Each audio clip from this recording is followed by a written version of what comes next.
စစ်မြေပြင်ကိုရှင်းလင်းရေးလုပ်နေတုန်းစစ်သားတယောက်ဟာအသက်ရှင်ကျန်ရစ်ခဲ့တဲ့မိန်းကလေးငယ်လေးတယောက်ကိုမထင်မှတ်ဘဲတွေ့လိုက်ရပါတယ်။သူဟာကလေးမလေးကိုတနာသွားပြီးခေါ်သွားခြင်းပေမဲ့ကလေးမလေးကတော့အယမ်းကိုကြောက်လန့်နေရှာပါတယ်။သူမဟာဆုံးပါးသွားပြီဖြစ်တဲ့သူမအမေရဲ့လက်ကိုတင်းတင်းကြပ်ကြပ်ဆုပ်ကိုင်ထားတာပါ။စစ်သားလေးကသူမကိုညှင်းသားစွာနှက်သိမ့်ပေးခဲ့ပါတယ်။ဘာသာစကားချင်းမတူပေမဲ့စစ်သားလေးရဲ့စိတ်ရင်းစေတနာကိုကောင်မလေးကခံစားမိသွားပြီးသူ့ရင်ခွင်ထဲကိုပြေးဝင်လာပါတော့တယ်။တခြားစစ်သားတွေကအံ့ဩသွားကြပေမဲ့ဘယ်သူမှဒီကလေးမလေးကိုပြစ်မထားရဲကြပါဘူး။ရုတ်တရက်ပောက်ကွဲမှုတစ်ခုဖြစ်ပွားတဲ့အခါဂျိတ်ဟာကလေးမလေးကိုကာကွယ်ရင်းဒဏ်ရာရသွားပါတယ်။ကလေးမလေးဘေးကင်းတာကိုအတီးပြုတ်ပြီးနောက်မှာတော့သူသတိလစ်သွားပြီးနှစ်ရက်တိုင်အိပ်ရာထဲမှာလဲနေခဲ့ပါတယ်။ကောင်မလေးဟာသူမျက်လုံးပြန်ပွင့်လာတဲ့အထိဘေးနားကနေတပွားမှမခွာပဲစောက်ရှောက်ပေးခဲ့ပြီးသူနိုးလာတော့မှပဲသူမစီကပျောက်ဆုံးနေတဲ့အပြုံးလေးကိုပြန်တွေ့ရပါတော့တယ်။ဂျိတ်ကစပင်မညက်တတ်ပေမဲ့ကောင်မလေးကစိတ်မဆိုးပဲသူမရဲ့စပင်ကိုအတူလေးပဲညှက်ခိုင်းခဲ့ပါတယ်။သူမရဲ့လိမ္မာယဉ်ကျေးမှုကတတက်လုံးကိုစိတ်လှုပ်ရှားစေခဲ့ပြီးပျော်ရွှင်မှုတွေယူဆောင်လာပေးခဲ့ပါတယ်။ဒါပေမဲ့အတိတ်ကစိတ်တန်ရာကြောင့်သူမဟာစကားတစ်လုံးမှမပြောသေးပါဘူး။ဂျိတ်ကသူမကိုတူရကီဘာသာစကားသင်ပေးခဲ့တယ်လို့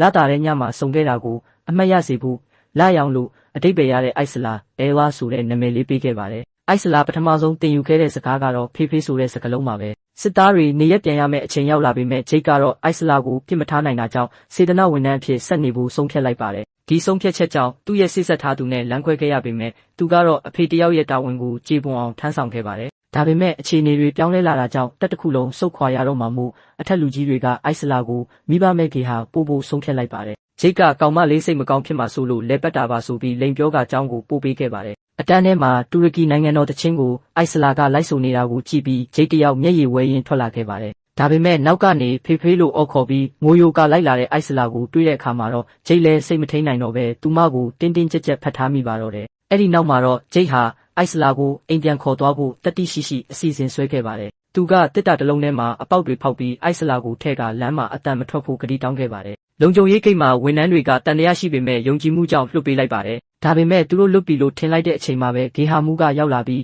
တားဆီးလိုက်တာကြောင့်အိုက်စလာကိုခိုးထုတ်မဲ့အစီအစဉ်ဟာလုံးဝပျက်စီးသွားပါတော့တယ်။ဂျိတ်ဟာနာကျင်မှုကိုမျိုးသိပ်ပြီးအိုက်စလာကိုနှုတ်ဆက်ကတနေ့မှပြန်လာခေါ်မယ်လို့ကတိပေးခဲ့ပါတယ်။ဂျိတ်ဟာသူ့နေရက်ကိုပြန်ရောက်တဲ့အခါမှာတော့သူ့မိဘတွေကစီစဉ်ပေးတဲ့အမျိုးသမီးတစ်ယောက်နဲ့လက်ထပ်ခဲ့ရပါတယ်။အဲ့ဒီအမျိုးသမီးဟာအိုက်စလာရဲ့အကြောင်းကိုကြားသိရတဲ့အခါစိတ်မဆိုးတဲ့အပြင်ဂျိတ်ကိုကူညီရှာဖွေပေးဖို့သဘောတူခဲ့ပါတယ်။သူတို့ဟာနေရာအနှံ့မှာရှာဖွေခဲ့ပေမဲ့တဲလွန်ဆက်မရပဲနှစ်ပေါင်း60တိုင်ကြာသွားခဲ့ပါတယ်။စစ်သားကြီးဂျိတ်ဟာလည်းအသက်ကြီးပြီးအိုမင်းလာပေမဲ့အိုက်စလာကိုတော့တရက်မှမေ့မရခဲ့ပါဘူး။သူတေဆုံးခါနီးအချိန်မှာတော့ကံကောင်းထောက်မစွာနဲ့တန်ယုံကနေအိုက်စလာကိုရှာတွေ့ပြီဆိုတဲ့ဖုန်းဝင်လာပါတယ်။ဂျိတ်ဟာအိုက်စလာကိုမြင်လိုက်တာနဲ့ချက်ချင်းမှတ်မိသွားပြီးနေဆက်ဒေတာတွေကိုဖျက်ကျော်ခဲ့တဲ့သူတို့ရဲ့တားဖားမြစ်တာဟာနောက်ဆုံးမှာတော့ပျော်ရွှင်စရာကောင်းတဲ့စက်သိန်းလေးနဲ့အဆုံးသတ်သွားပါတော့တယ်။